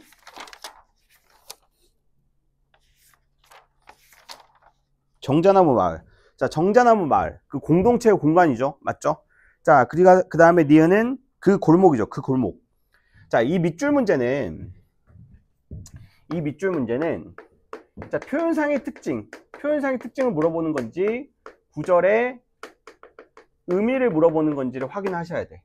자, 만약에 표현상의 특징을 물어보는 문제면 밑줄만 보고 판단을 하고, 구절의 의미를 물어보는 것은 밑줄 외, 위, 아래 문맥을 보셔야 돼. 문맥. 무조건 문맥 보셔야 돼. 밑줄은 의미 없어. 1도 의미 없고 앞뒤 문맥 보셔야 돼. 자, 일단 기억은 향에게 귀환이 금지된 공간 그러니까 기억부터 먼저 파악을 해. 기억부터. 이것도 하나하나 파악을 하는 거야.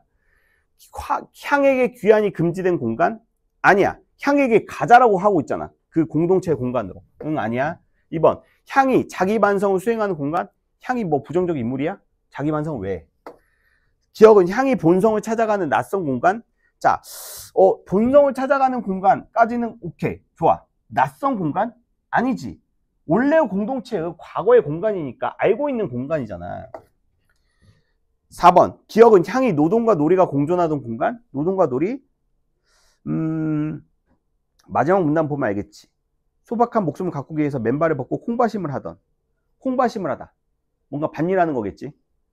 자, 그리고 명절밤 비단 치마를 나부끼며 떼져 춤추던. 자, 여기서 포인트는 뭐냐면 이 정자나무 마을을 우리가 보기를 보고 왔잖아. 어찌됐건 간에 정자나무 마을은 그 과거 순수한 공동체의 터전이라는 정보로 범주화되고 있다는 게 핵심인 거야. 그러면 과거 공동체의 정보라는 그 핵심으로 우리가 범주화된 정보로 접근하니까 문맥을 확장할 수 있다는 거지. 무슨 말인지 알겠어? 자, 맞고요. 5번. 향과 화자의 우호적 관계가 드러나는 공간. 우호적 관계? 자, 이제 화자가 지금 표면적으로 드러나고 있어요.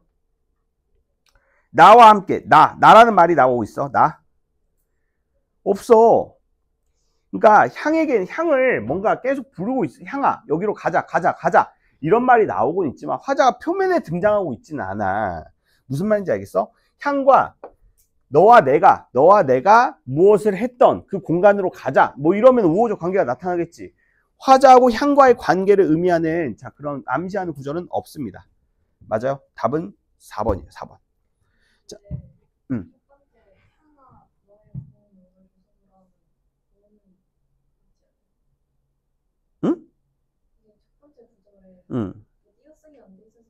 아, 그러니까 이거 맞아요. 근데 이게 무슨 말이냐면 대상과 화자의 우호적 관계가 드러나는 공간이라는 것은 나가 표면적으로 드러나야지만 확정적으로 판단할 수 있는 진술이다라는 거야. 맞지? 그러니까 너의 고운 얼굴이라고 불렀다고 해가지고 화자와 대상 간의 우호적 관계가 드러나는 공간이라는 진술은 좀 확보하기가 힘들다. 부족하다라는 거예요. 부족하다. 화자가 표면에 나왔을 때만 조금 확정적으로 판단할 수 있는 진술이다. 오케이? 그러면 설령 이게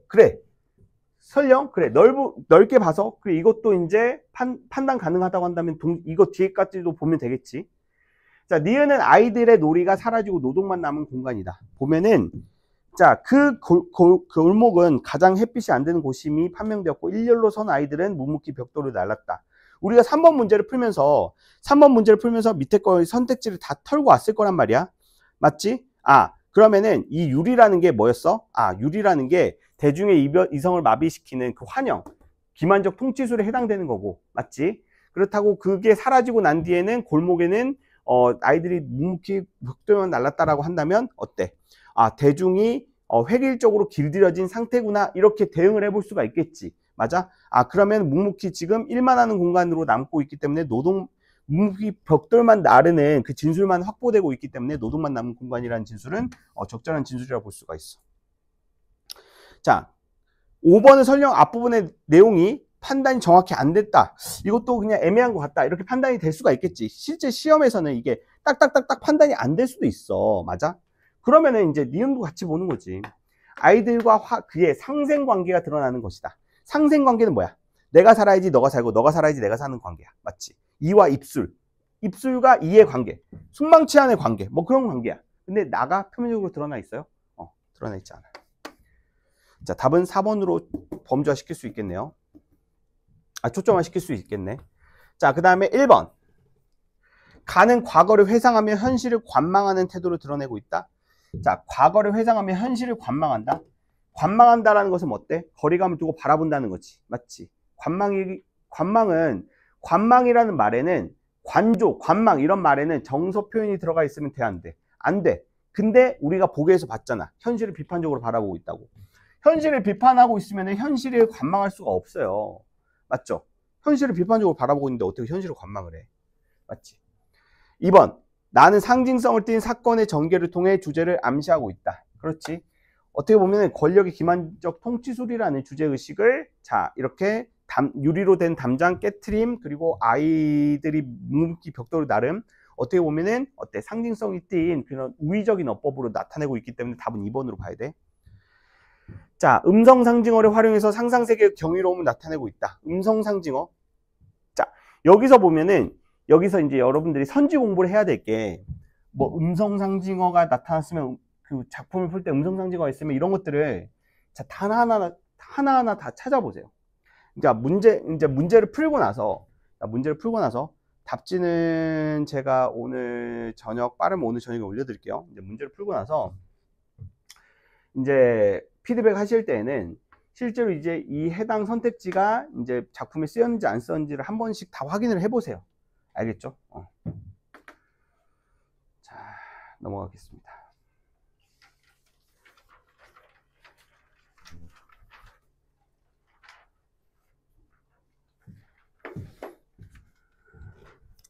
자, 12번. 자, 공통진술.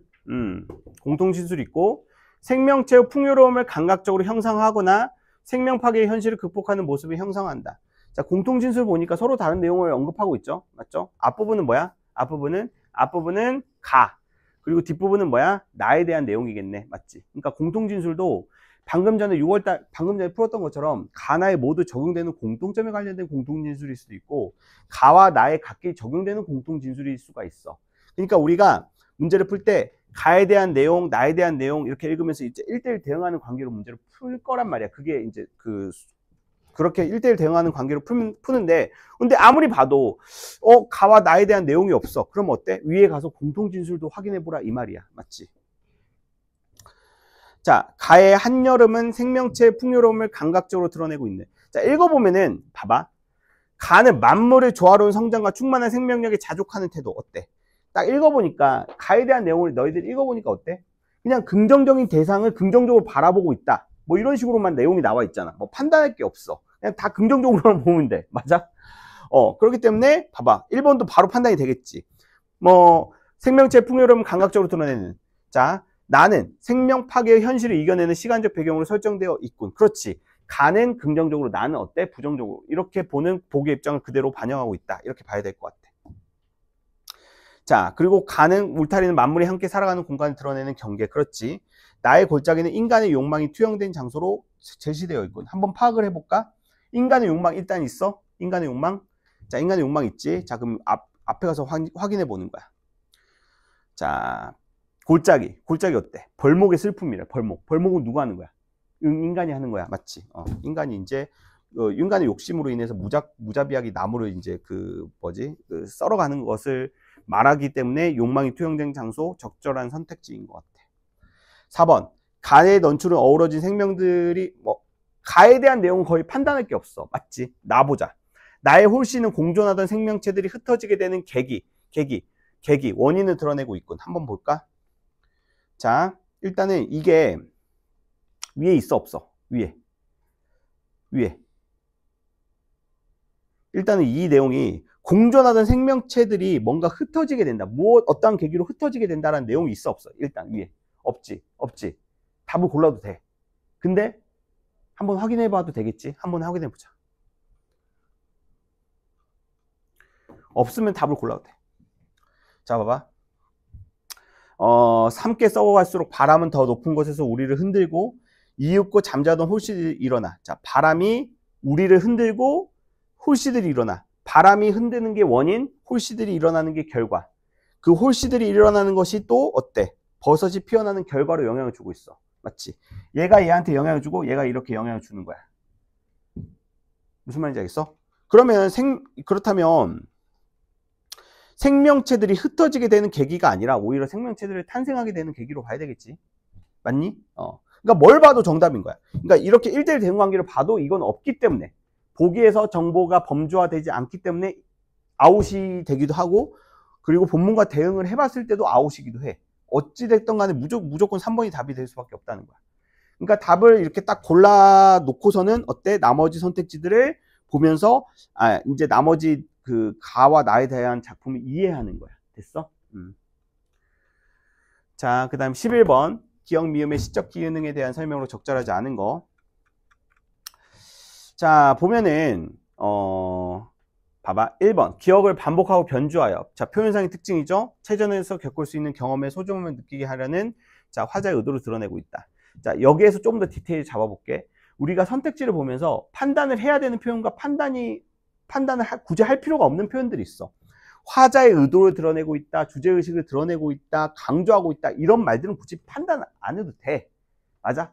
판단해야 되는 표현들은 한 2개 정도라고 생각을 하면 돼. 맞지? 반복 변주가 있는지, 경험의 소중함을 느끼고 있는지, 이것만 판단하면 된다고. 맞아? 자, 근데 우리가 보기를 풀었으면 알겠지만, 보기는 가는 어때? 그냥 다 긍정의 연속이야. 맞지? 이질적인 거 하나 고르면 되는 거야. 이질적인 거. 자, 4번이지. 사물을 인격하여 극진한 축복의 은혜와 대비되는 화자의 시선을 반영하고 있다. 봐봐. 극진한 축복과 은혜. 즉 뭐야? 대상을 긍정적으로 바라보고 있는 것과 대비되는 화자의 시선은 뭐야? 긍정적인 대상을 화자는 대비되는 시선으로 바라본대. 부정적으로 바라본대. 무슨 말인지 알겠어? 이질적인 게 하나가 뚝 튀어져 나온다는 거야. 이게 판단이 가능한 이유는 보기를 먼저 털었기 때문이야. 그러니까 보기를 너희들이 읽고 문제를 보통 애들이 보기를 먼저 읽는 건 대부분 알아. 그리고 대충 이해를 하고 그리고 나서 작품 가서 이해를 한 다음에 그 다음에 막 표현상의 특징 이렇게 풀고 이질을 한단 말이야. 그게 아니라 보기 문제를 먼저 풀라는 거야. 핵심은. 보기 문제를 풀고 확실하게 감을 잡고 그 다음에 나머지 문제를 푸는 거야. 알겠어? 그렇게 연습을 하라고. 답 4번. 자, 가나의 공통점이죠. 자, 어때?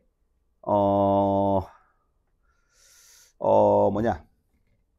가를 중심으로 좀 보면 될 것 같아. 가하고 나를 봤을 때, 자, 기준이 되는 작품을 먼저 골라야 돼. 맞지? 내가 아까 말했지만, 하나를 기준으로 삼아서 하나에 해당되는 거 먼저 판단하고, 그 다음에 해당되는 거 판단하고, 이렇게 하라고 했잖아. 이랬을 때, 가하고 나 중에서, 그러니까 첫 번째 판단의 대상으로 삼아야 되는 작품은 가이어야만 해. 왜 그럴까? 선생님, 나가 뭔가 더 볼 게 많으니까 나가 뭔가 특징이 더 많아 보이니까 나를 중심으로 봐야 되는 거 아닌가요? 어때? 왜 가를 먼저 봐야 돼? 어? 뭐라고? 아, 실용 문제가 많아서? 아니야. 그런 거 아니야. 뭐라고? 맞아. 그러니까 이게 무슨 말이냐면, 민경이 말이 맞는 게 뭐냐면, 조건이 많지 않은 작품을 골라야 돼. 무슨 말인지 알겠어? 그러니까 나는 뭔가 조건이 까다롭잖아. 봐야 되는 요소들이 많잖아. 그러니까 요소들이 적은 것들 있지. 맞아? 그러니까 작품을 구성하는 정서, 태도 이러한 것들 있잖아. 시를 구성하는 요소들이 적으면 적을수록 판단하기가 더 좋아.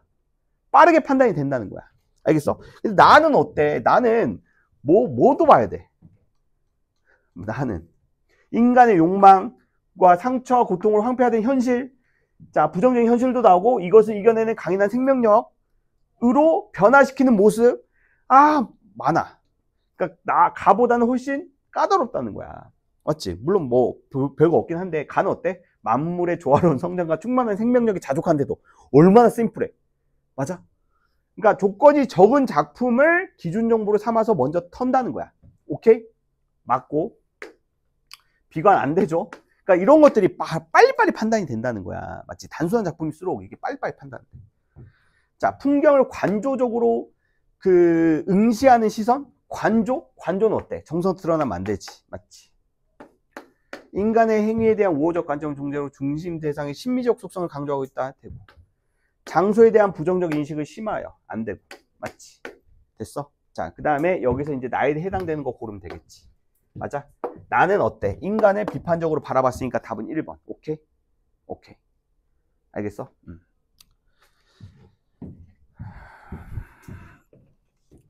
아이고. 자, 하나만 더 해보자, 얘들아. 조지훈의 자, 뒤에 있는 24년도 6평? 이게 조금 어려웠거든, 얘들아. 좀 어려웠는데, 네 문제지? 4분 40초. 5분이면 되겠다. 자, 이거 5분 마무리하고 끝내자, 오늘. 자, 시작.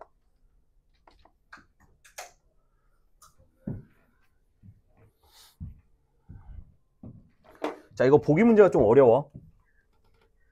엄청 꼼꼼하게 봐야 돼.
자, 30초.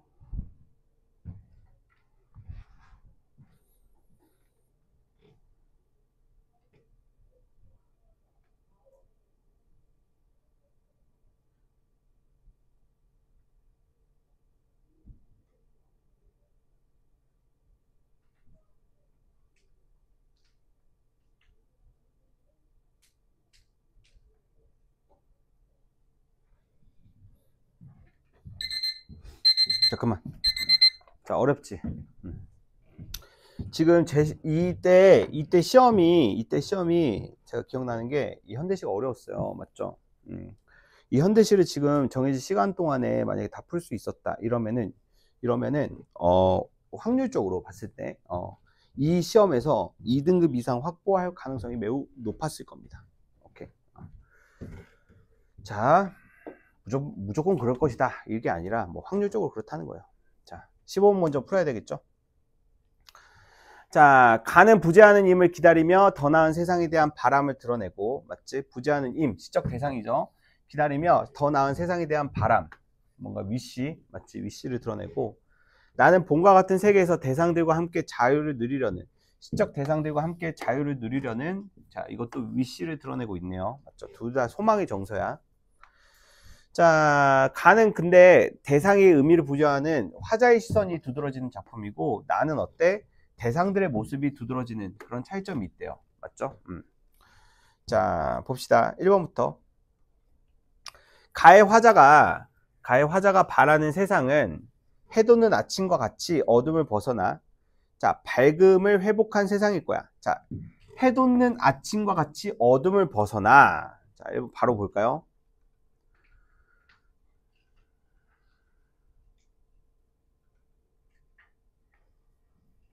자, 해돋는 아침이 화자가 바라는 거고, 맞지? 벗어나는 것은 화자가 그 벗어나려고 하는 것은 어둠. 어둠을 벗어나 이 해돋는 아침에 죽어가래요. 어둠은 부정적인 상황이겠죠. 맞아요. 그리고 해돋는 아침은 긍정적인 상황이겠죠. 맞죠? 그러니까 이 작품이 조금 해석이 힘들었을 거야. 그러니까 너희들은 약간 좀 핸디캡을 가지고 푼 거야. 사실 이거 연기였거든.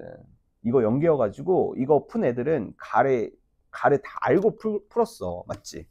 그래서 가에 대한 내용이 이해가 안 돼서 틀린 것은 어느 정도 좀 괜찮아. 맞지? 가는 연계였기 때문에. 그래가지고 요거는 그렇게 판단이 어렵진 않았어. 이게 긍정이고 이게 부정이었거든. 맞아? 자, 2번. 그러니까 나가 핵심 포인트야, 사실은. 나가 이제 핵심 포인트야. 간에 웬만한 친구들이 막 빡세게 공부하고 들어갔단 말이야. 나의 화자가 지향하는 세계에서 대상들은 자유롭게 서고 앉고 반짝이고 구를 거야. 자, 나의 화자가 지향하는 세계, 맞죠? 지향하는 세계에 대상들과 함께 자유를 누리려는 바람이 드러나고 있다고 했으니까 실제적으로 자유롭게 서고 앉고 반짝이고 구를 거야. 이거 확인해 보세요. 대상들이 진짜 그러고 있는지. 확인해 볼 수 있죠? 자, 이건 별로 어렵지 않게 판단을 했고. 가의 화자는 꽃송이를 창백한 대상으로 바라보고 있고, 대상을 바라보는 화자의 시선에 주목하고 있고, 나의 화자는 대상 각각의 모습에 주목하여 그 개별성을 드러내고 있다. 이거는 무슨 정보 사용했어? 화자의 시선을 주목했다. 대상들의 모습에 주목했다. 이 진술을 사용하고 있네요. 자, 가의 화자는 피마저 불어넣는 희생적 태도를 보이고, 나의 화자는 대상들이 원하는 바를 실현하게 하여 자유를 함께 누리려는 태도. 맞죠? 자, 여기서는 위에 화자의 태도. 자, 화자의 태도는 뭐냐면, 더 나은 세상에 대한 바람이 화자의 태도나 바람이라는 정보가 나오고 있어. 하지만 희생이라는 키워드는 없어. 그럼 이건 본문에서 확인해 봐야 돼. 확인해 봅시다. 자, 피를 불어넣는 태도는 희생적 태도라고 볼 수가 있어요. 맞죠? 이게 아무래도 연계 작품이다 보니까 어느 정도는 이해가 될 것이라고 판단을 해서 좀 난도 있는 선지를 넣은 거야. 맞지? 어느 정도 추약을 해가지고. 자, 나는 비연계이기 때문에 좀 자세하게 설명을 해주고 정확히 보기의 키워드까지도 반영하는 것을 확인해 볼 수 있어. 자, 근데 5번이 왜 틀렸냐? 자, 나의 화자는 담벽 안에서 봄과 같은 세계를 대상들과 공유하려고 하고 있어. 그러니까 나의 작품을 보면은, 자, 나를 보면은, 자, 저기 저 담벽, 라일락, 별, 우리 집 개의 똥. 이거 뭐야? 열거법이지. 열거법은 뭐야? 대상의 속성들이 유사한 것을 나열한 게 그 열거법이야. 그러니까 지금 얘네들은 다 뭐야? 모두 다 자기의 언어 안에서 어때? 자유를 누리려고 하는 공통점이 있다는 거야. 근데 이거를 뭐 어때? 저기 저 담벽 안에서라고 했지. 담벽 또한 뭐야? 자유를 누리게 하려는 그 대상 중에 하나인 거야. 무슨 말인지 알겠어? 근데 담벽을 뺐지. 답은 5번이야. 좀 어려웠어. 자, 그 다음에 시간 관계상 빠르게 하고 넘어가겠습니다. 자, 그리고 자, 이거는 3번이고요. 3번. 자, 16번의 답은 3번. 16번의 답은 3번. 자, 그 다음에 14번의 답은 자, 2번이에요. 2번. 자, 2번이고, 자, 13번의 답은 4번입니다. 4번. 오케이? 자, 요 해설은 다음 시간에 이어서 좀 하도록 하겠습니다. 자, 주관지 다 받으셨고, 그리고 꺼주세요.